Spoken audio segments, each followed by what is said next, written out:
sorte d'un catalogue très fourni, il n'est pas rare de tomber sur un jeu de qualité mais relativement inconnu sur Super Famicom. Preuve que la diffusion et le succès d'un support n'est pas nécessairement le gage d'une médiatisation impeccable de tous ses bons titres. Parmi les plus obscurs de sa ludothèque, Majou-Oh méritait bien un Retro & Magic.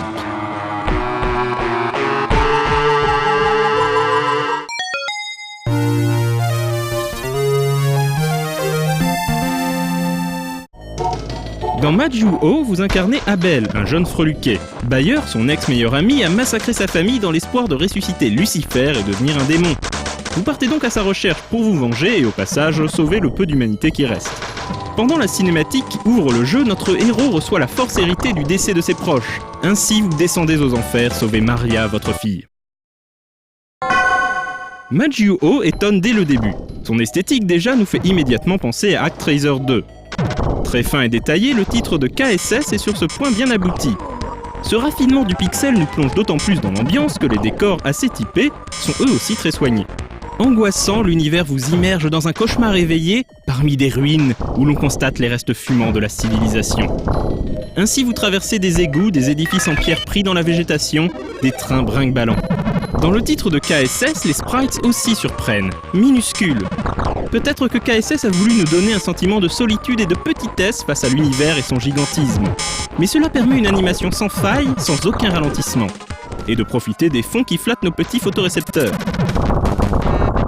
Le mode 7 est quant à lui peu utilisé, mais toujours avec intelligence. Enfin, puisqu'on parle d'ambiance, que dire du travail des compositeurs ?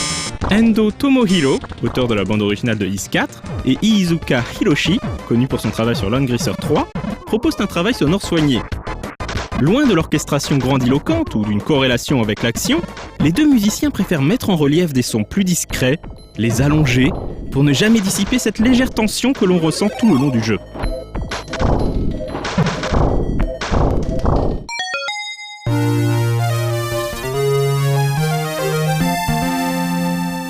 Dans ses fondamentaux, Majou-Oh opte pour la simplicité. Déjà, on remarque qu'il n'y a aucune option à l'écran titre, le jeu ne s'encombre de rien. En réalité, vous êtes le seul maître à bord de vos choix, donc indirectement des menus. À commencer par la difficulté. Si votre personnage évolue, vous débutez sous forme humaine, donc très vulnérable. À la fin du premier niveau, vous avez le choix de garder votre aspect humain, et de ce fait augmenter la difficulté du jeu. La barre de vie augmente en fonction de vos points engrangés.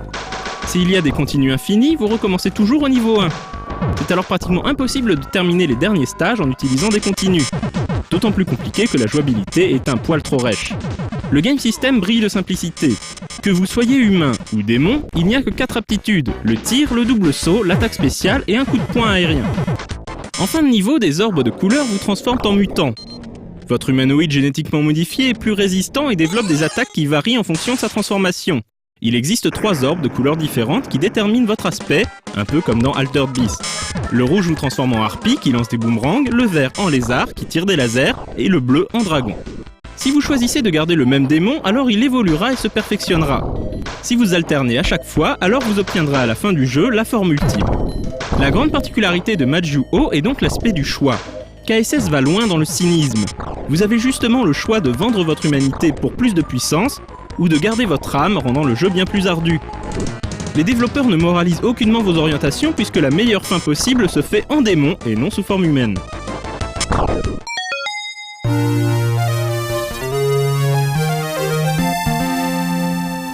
Majou-Oh est l'un des jeux les plus sombres programmés sur Super Famicom.